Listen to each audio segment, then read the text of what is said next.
Well, this is the first Facebook got up before YouTube did. It's one of those days. So I guess this is a special day. Hey, everybody. I'm Lewis Porter Jr., and you're watching the latest episode of Transparency Agenda Daily. Today is April the 11th, 2017. First off, you can tell from the title of this one, it's my dad's birthday, so I'm going to wish him a happy birthday. I saw him earlier, but it's nice to wish your father a happy birthday on his show. It's kind of nice when you can do that. So, hey, Dad, happy birthday. I love you, and I hope you have a good birthday. So, what can I say? I'm an awesome son. All right, so let's get started as usual. We're going to talk about our favorite stuff to start about. We're going to talk Kickstarters. Bloodlines and Magic, I believe they've only got 2 days left. Let's actually check it out right here. They've got 70 hours left. See, that's how close they are to being done. 70 hours. They're at just a little over 11,000. Boom. They've met their goal. They're hoping to meet a little bit more, do a little cool stuff. Hey, if you've got some extra cash you're not doing anything with, you might want to toss it to them. Just saying, if you're a fan of Pathfinder, you want a modern game, you might want to check it out. Just saying, you're probably going to like it a lot. I think it's going to be very cool. It should do very well. But boom.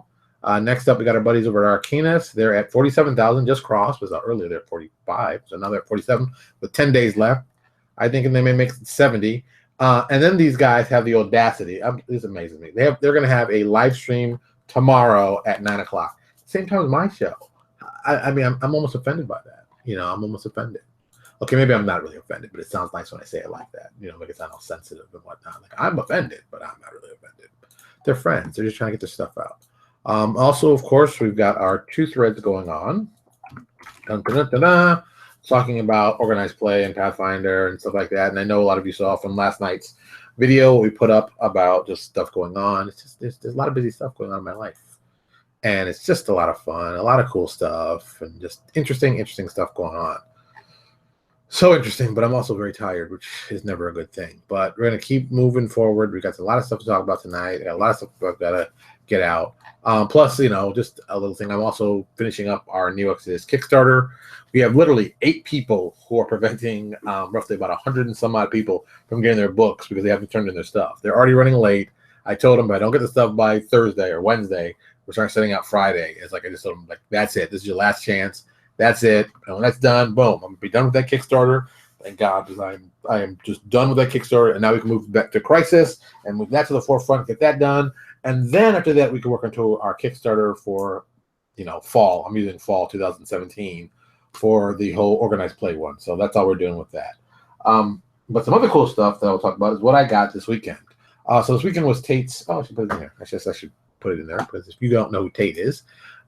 Tate's Comics is a well-known comic store down here in South Florida. Tate's they have a gaming store also, but probably the comic store initially. Tate's Comic Store has won basically the Oscars of comic book stores. Tate's is a great store. It's probably one of the best stores I've ever been to in my life. I've talked about it many times on here. If you don't know anything about it, you should come check it out if you're in South Florida. You'll be highly impressed. Not only is it just a cool place to go, not only do they have just cool stuff, not only is the staff incredibly knowledgeable, they have this amazing stuff. It's like a 10,000 square foot comic book store. It's huge. And the gaming store is about 4,000 square feet. And that's a separate, and what's so funny is the gaming store separate, the gaming store is here and the comic book store is here, and it's separated by a tattoo shop.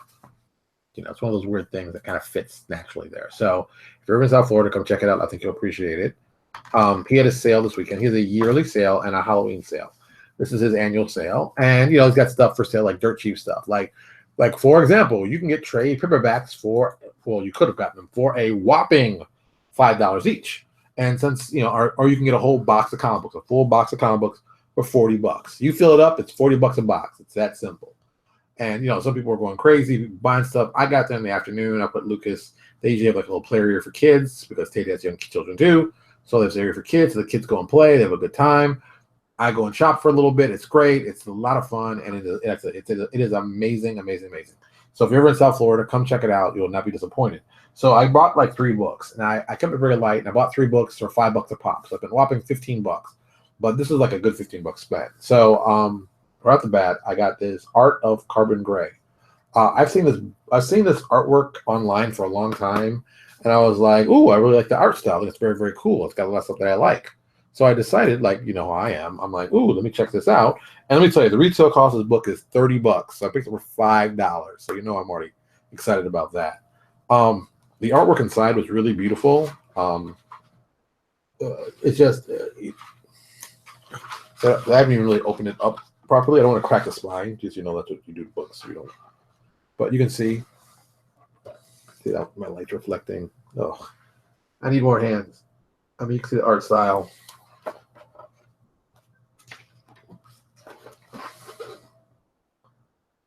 And what made it cool is they also put the script at the beginning, and they did per page, like basically what was going on in the comic. And it's just a lot of cool stuff. And everybody knows I love art books, so just another art book to put on my shelf. Yeah, I realized I couldn't resist it. For $5, why not? So $5, good investment, boom. Very happy with that. Next up, let me put these in order because I got them in order. So next up, I got Secret Warriors. Okay. Well, let me tell you. I got Secret Warriors number 3 and number 2. The 2 is hardcover, the 3 is softcover. And they're $5 a pop, so I couldn't really pass them up. I mean, most of these books, the hardcover is $19.99. This one's $15.99. So $5 a pop, $10, good investment, no joke. Only thing drives me crazy. Okay, so Hickman wrote this. I like Hickman's writing style, but I swear to you, I mean this every time I read his books. I feel I'm not smart enough to read his books. I tell people all the time, they laugh at me, and I'm like, no, I'm not joking. I read his books, and they're really, really interesting, and I like what I read. But sometimes I'm wondering. I think I'm missing stuff. I don't think I'm getting it all. I mean, I read his Avengers. I think you really have to read his stuff in its entirety, because I've read like pieces of his work, and I've been very, very impressed with the work he's done. And some of the ideas have been just amazing. But I don't think I'm getting it all. I don't think I'm getting it all. That's why I bought this. I mean, Hickman's done some great work. I had some other stuff he's done on my bookshelf. I was like, hey, check it out. Let me check out what's going on. Let me see some of the great stuff Hickman's done. So I found these 2 books. I was hoping for more stuff. Everybody was kind of hoping for more stuff. But at this time, the problem becomes, I've been to Tate sale every year I've been here. And this is Tate's 24th sale, I believe. This is 24th sale. And I've been living here since, 2000. So, 17 years worth of sales. You might see a couple of things you've seen over. You might see some new stuff you like. And it's just a way that Tate does to basically move product out of his store. I think it's a great idea. Some people are like, oh, I don't get it. I don't understand why a retailer would do that.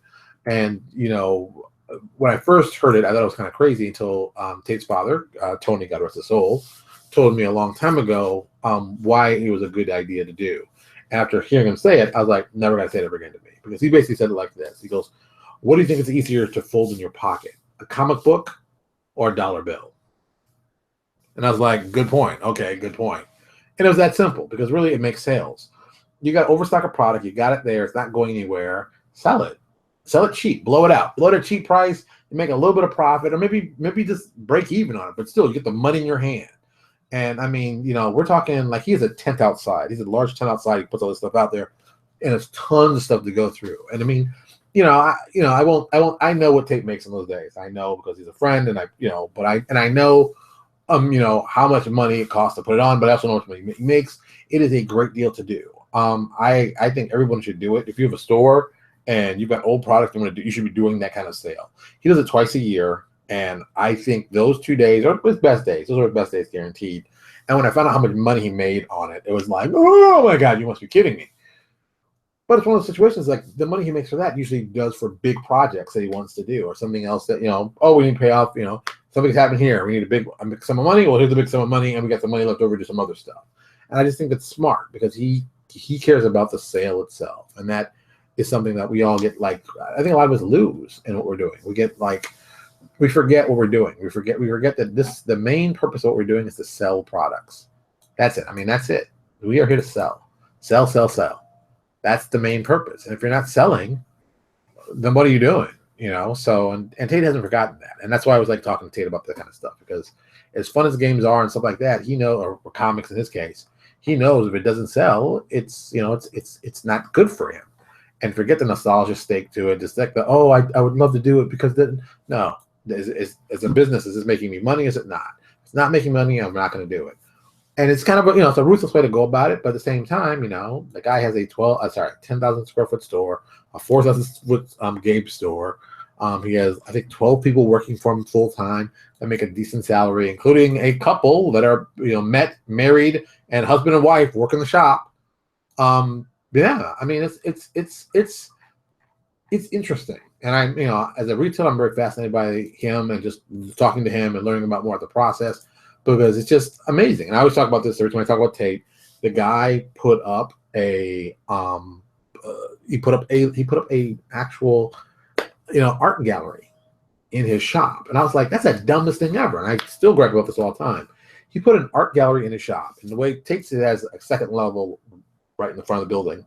So there's the art gallery upstairs. So it's a good size. We're talking about maybe 1,500 square feet. 1,500 probably big enough. 1,500 square foot gallery upstairs inside a comic book store. And when he did it, I was like, that's the dumbest thing ever. Who would do something that stupid? And then when I found out why he did it, and it was very simple. He's like, look, it's going to bring in a different type of clientele that I wouldn't expect them to come in here. And they're going to see some stuff here and say, ooh, this is a cool shop, and tell their friends. And I'm like, that doesn't make sense. And then he was right. He was right. He was 100% right. But people came in. He did art shows. He still does art shows. And, every month they do a different art show upstairs in the gallery. And I was like, that was a brilliant idea. I didn't have the vision to see it. And still this day, I say that was one of those mistakes that I just didn't understand. So that's why I'm very open to, new ideas when people tell me stuff. I don't poo-poo on things. I'm like, I don't understand it. But, you can try it. What's the worst that can happen? That's always been my theory. Let's try it. Yeah. But, so with that, I'll teeter over this. If I can grab this. So I bought this book. I bought this book a while ago, The Business Model Generation. It's a very interesting book about business models and how businesses generate money and how they make money and understanding what business you're really in. So it's a great little book. I'm going to have to put a link up here. I might put the link in real quick. I'll see if I can type it real quick because I'm pretty slow with this thing. But it's one of those books that, what am I in the business in? What is my business? What am I really doing? And do I sell games? Is that my business? A lot of people say, oh, yeah, that's my business. I sell games. Do I think I'm in the game business? I'm in the entertainment business. I'm in the media business. I'm in the business of taking things and making them exciting. That's my business. And RPGs are just one piece of it.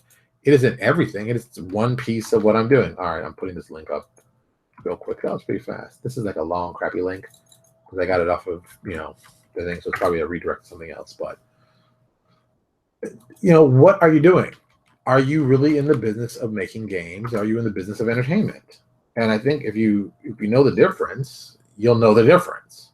But not everybody knows the difference. I think a lot of people don't know the difference. They don't know what business they're in. They think they're in the game business, and it's about making games. And it's like, no. See, well, for them it is. For me, it's about making experiences. The more experiences people have they enjoy about my games, that's the real connection. That's where it's different. That's the piece that you should be checking out. I hope you guys are looking at this. I mean, this is a good book. You need to check it out. I'm always trying to sell you some good knowledge. Not everybody gets everything I talk about on here. And some people are like, it's interesting, but I don't get all of it. But I just want to, toss out good stuff when I find it. As always, it's just, watch out, books. I have so many books on the ground. I got to fix this up too. Geez, so many books.